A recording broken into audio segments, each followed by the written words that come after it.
ಸ್ವಾಮಿ ನಾನೇನೋ ಕೈ ಬಿಡ್ತಾ ಇದ್ದೆ ಮಾಡಿದ ಪಾಪ ಅನಂತ ಅಪರಾಧ ಎನ್ನಲ್ಲಿರಲಾಗಿ ಭಿನ್ನೈಷ ಬಾಯಿಲ್ಲ ನನಗೆ ಬಾಯಿ ತೆಗಲಿಕ್ಕೆ ಯೋಗ್ಯತಿಲ್ಲಪ್ಪ. ಆದ್ರೆ ಧರ್ಮರಾಜ ಕರ್ತ ನನಗೆ ಯೋಗ್ಯತಿಲ್ಲ, ನಿನಗೆ ಇಷ್ಟ ಇಲ್ಲ, ನಾನು ಕರೆದಿಲ್ಲ, ನೀನೇ ಬಂದು ಯಾಕೆ ಬಂದಿದ್ದೆ ಕೃಷ್ಣ ಹೇಳ್ತಾರೆ. ಕೆಲವು ದಿವಸಗಳ ಹಿಂದೆ ಭೀಷ್ಮಾಚಾರ್ಯ ಮನೆಯಲ್ಲಿ ಮಲಗಿದ್ರು. ಯಾರೋ ದೂತರು ಬಂದು ಪಾಂಡವರ ಮನೆಗೆ ಬೆಂಕಿ ಹಚ್ಚಿದ್ದಾರೆ ಅಂತ ಸುದ್ದಿ ಬಂತು. ಹೇಳು. ಹೌದಪ್ಪ, ಗಟ್ಟೆ ಹೇಳೋದಿಲ್ಲ, ಆದರೂ ಕೂಡ ಕೃಷ್ಣ ಪಾಂಡವರ ಮನೆ ಉರಿತಾ ಇದೆ, ಆದರೆ ಭೀಮಾರ್ಜುನರ ದೇಹದಲ್ಲಿ ಒಂದು ಕಿಡಿ ಬೆಂಕಿ ಬೀಳ್ದ ಅಂತ ರಕ್ಷಣೆ ಮಾಡೋನಪ್ಪ ಅಂತ ಸ್ಮರಣೆ ಮಾಡಿದ. ಅದಕ್ಕೆ ಬರ್ತಾ ಇದ್ದಾರೆ. ನೇನು ಯಾವಾರ ಭೀಷ್ಮಾಚಾರ್ಯರ ಯಾರು ಗಾಂಗೇಯ ಅಂತ ಗಾಂಗೇಯ ಭೀಷ್ಮಾಚಾರ್ಯರಿಂದ ಸ್ತೋತ್ರ ಮಾಡಲ್ಪಟ್ಟ ಸರ್ವೇ ಜನ ಶಿಖಿಲವಂತು ಭೀಮಾರ್ಜುನರು ಸುರಕ್ಷಿತವಾಗಿದ್ದರೆ ನಾವು ಸುರಕ್ಷಿತವಾಗಿರ್ತೇವೆ ಅಂತಕ್ಕಂಥ ಉದ್ದೇಶದಲ್ಲಿ ಚೆನ್ನಾಗಿ ರಕ್ಷಣೆ ಮಾಡು ಕೇಳಿದಲ್ಲ. ನೇನು ಯಾವಾರ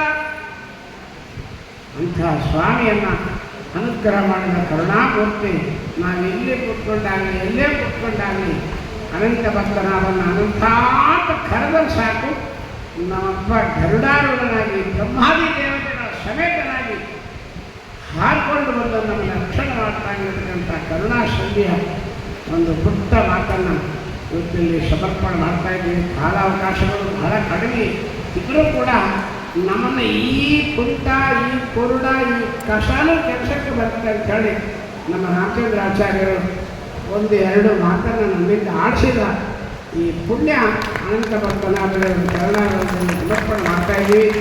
ಸದಾ ಈ ರಾಮಚಂದ್ರ ಆಚಾರ್ಯರ ಒಂದು ಆಶೀರ್ವಾದ, ಒಂದು ವಿಶ್ವಾಸ, ಪ್ರೀತಿ ನನ್ನ ಮೇಲೆ ಯಾವತ್ತೂ ಇರಬೇಕು ಅಂತ ಪುರಂದರದಾಸರ ಆರಾಧನೆಯ ವೈಭವದಲ್ಲಿ ಅನಂತ ಭಕ್ತನಾಭರ ಪಾದಾರಗಳಲ್ಲಿ ಚಿಂತನೆ ಮಾಡಿ ಎರಡು ನುಡಿಗಳನ್ನು ನಾನು ಕೊಟ್ಟಿದ್ದೆ 10 ನಿಮಿಷ ಸಮರ್ಪಣೆ ಮಾಡ್ತಾ ಇದ್ದೀನಿ. ಪೂಜ್ಯ ಗುರುಗಳು ಆಶೀರ್ವಾದ ಮಾಡಬೇಕು ಅಂತ ಕೇಳ್ಕೊಳ್ತಾ ಇದ್ದೀನಿ. ಮಧ್ವೇಶ ಹಾಕೊಂಡು ಕೃಷ್ಣಾರ್ಪಣ ಹರೇ ಶ್ರೀನಿವಾಸ ನೋರ.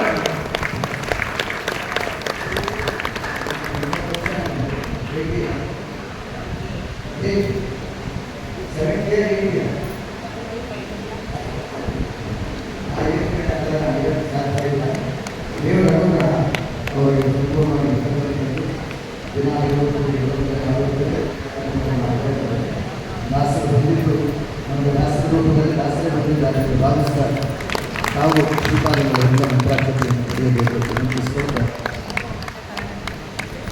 ವೆಂಕಟೇಶ್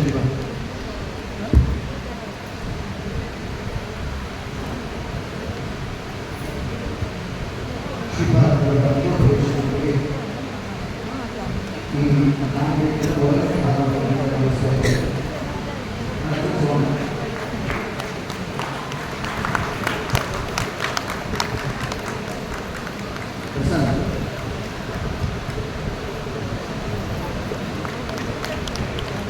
ಪರಮ ಪೂಜ್ಯ